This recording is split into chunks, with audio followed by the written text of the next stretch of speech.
محترمہ مریم نواز شریف، جنہوں نے ہمیشہ مجھے بھائی کہہ کے پکارا ہے اور میں نے بھی ہمیشہ ان کو بہن سمجھا ہے اور بہن کہہ کے پکارا ہے۔ چیف منسٹر پنجاب سے آج میں گلہ بھی کروں گا اور پوچھنا بھی چاہوں گا کہ جو لوگ اسلام آباد پر حملہ آور ہوتے ہیں ان کو آپ روکتے ہیں، وہ تو اس لیے کہ وہ حملہ آور ہوتے ہیں اور ان کو کرسی چاہیے، ان کو آپ کی کرسی بھی چاہیے، ان کو شہباز شریف کی کرسی بھی چاہیے۔ وہ اقتدار کی جنگ ہے۔ ہم تو لیاقت باغ اقتدار کی جنگ کے لیے نہیں آ رہے تھے اور نہ آئیں گے۔ ہم کرسی کے لیے نہیں آ رہے تھے یا ہم آپ پہ حملہ آور بھی نہیں ہو رہے تھے۔ مریم بہن،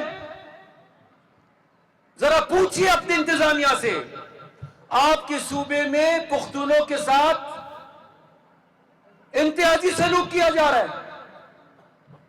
آپ وزیر اعلیٰ ان کی بھی ہے جو اردو اور پنجابی بولتے ہیں، لیکن آپ ان کی بھی وزیر اعلیٰ بنیے گا جو پختون اور وہاں پر آباد اور وہاں پر مزدوری کے لیے آئے ہیں۔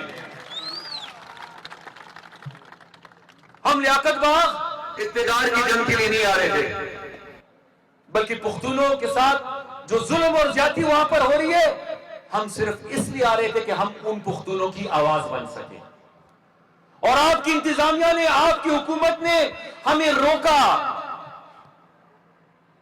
آپ کی انتظامیہ اور آپ کی حکومت نے بھی روکا، اور پچھلے 100 سال سے کبھی انگریز نے روکا ہے، کبھی مارشل لا ایڈمنسٹریٹر نے روکا ہے، بڑے بڑے عامر جابر آئے اور انہوں نے ہمیں روکنے کی کوشش کی ہے کہ ہم پختون کی بات نہ کریں۔ لیکن بہن، 100 سال بعد بھی یہاں پر آج یہ مجمع گواہ ہے کہ 100 سال پہلے بھی یہ آواز گونج رہی تھی اور 100 سال بعد بھی آج یہ آواز پختونوں کے لیے گونج رہی ہے۔